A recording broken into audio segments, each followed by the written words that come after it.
ഇസ്രായേലിന്റെയും അമേരിക്കയുടെയും സംയുക്ത ആക്രമണത്തിൽ പരമോന്നത നേതാവ് ആയത്തുള്ള അലി ഖാംനെ കൊല്ലപ്പെട്ടതിന് പിന്നാലെ പുതിയ ഭരണകർത്താക്കളെ നിശ്ചയിച്ചിരിക്കുകയാണ് ഇറാൻ.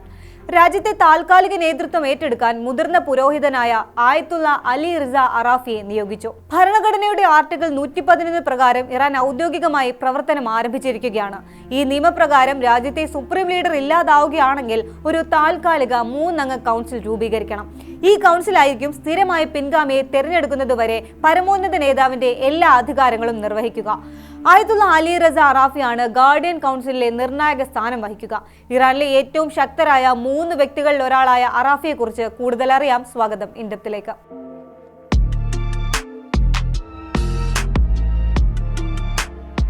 1989 ഇറാൻ പ്രസിഡന്റ് ആയിരിക്കെയാണ് ഖാംനെയി പരമോന്നത നേതാവായി ചുമതലയേൽക്കുന്നത്.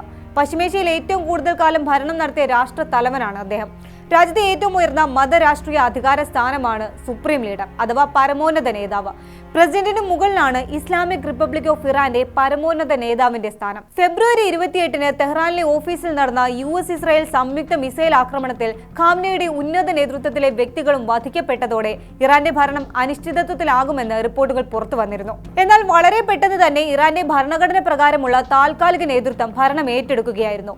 ഇപ്പോഴത്തെ പ്രസിഡന്റ്, ജുഡീഷ്യറി തലവൻ, ഗാർഡിയൻ കൗൺസിലിൽ നിന്നുള്ള ഒരു പുരോഹിതൻ എന്നിവരാണ് താൽക്കാലിക കൗൺസിലിലെ അംഗങ്ങൾ. ആയത്തുള്ള അലി റസ അറാഫിയെ പരമോന്നത ഭരണത്തലവനായി തെരഞ്ഞെടുത്തതോടെ അടിയന്തര 3 അംഗ കൗൺസിൽ പൂർണ്ണമായും രൂപപ്പെട്ടു.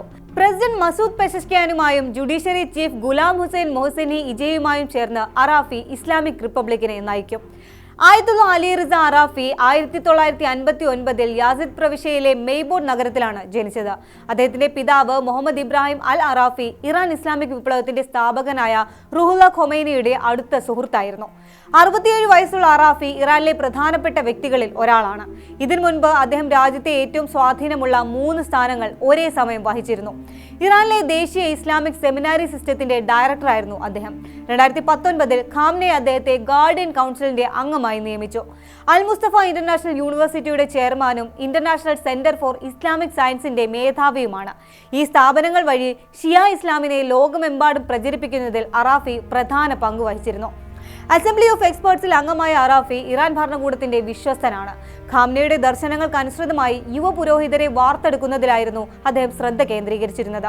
ഖോമിലെ പരമ്പരാഗത പുരോഹിത വ്യവസ്ഥയിൽ സജീവമാണെങ്കിലും ഭരണകൂടത്തെ പിന്തുണയ്ക്കുന്ന കാര്യത്തിൽ അറാഫി മറ്റ് പുരോഹിതന്മാരിൽ നിന്നും വ്യത്യസ്തമായ രീതിയാണ് സ്വീകരിക്കുന്നത്. ഉയർന്ന വിദ്യാഭ്യാസമുള്ളയാളും അറബിയും ഇംഗ്ലീഷും ഉൾപ്പെടെ പല ഭാഷകൾ നന്നായി സംസാരിക്കാൻ കഴിയുന്ന ആളുമാണ് അദ്ദേഹം. സാങ്കേതിക വിദ്യയിൽ വൈദഗ്ധ്യമുള്ള അറാഫി ആർട്ടിഫിഷ്യൽ ഇന്റലിജൻസ് ഉപയോഗിച്ച് ഭരണകൂടത്തിന്റെ ആശയങ്ങൾ ലോകമെമ്പാടും പ്രചരിപ്പിക്കേണ്ടതിന്റെ ആവശ്യകതയെക്കുറിച്ച് പലപ്പോഴും സംസാരിക്കാറുണ്ട്.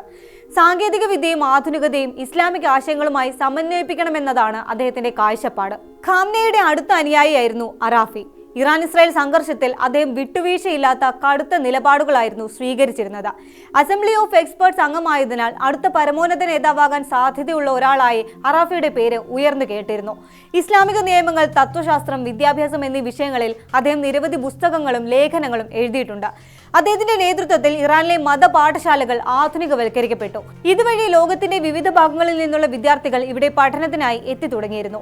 അറാഫിയുടെ നിയമനം ഇറാന്റെ ആഭ്യന്തര വിദേശ നയങ്ങളെ സ്വാധീനിക്കുമെന്നാണ് വിദഗ്ധർ ചൂണ്ടിക്കാട്ടുന്നത്. ഇറാന്റെ മതരാഷ്ട്രീയ സ്ഥാപനങ്ങളുടെ മേധാവിയായി മാറിയ അറാഫി ഖാംനെയുടെ പാരമ്പര്യം തുടരുമോ അതോ പുതിയ മാറ്റങ്ങൾ കൊണ്ടുവരുമോ എന്ന് വരും നാളുകളിൽ അറിയാം.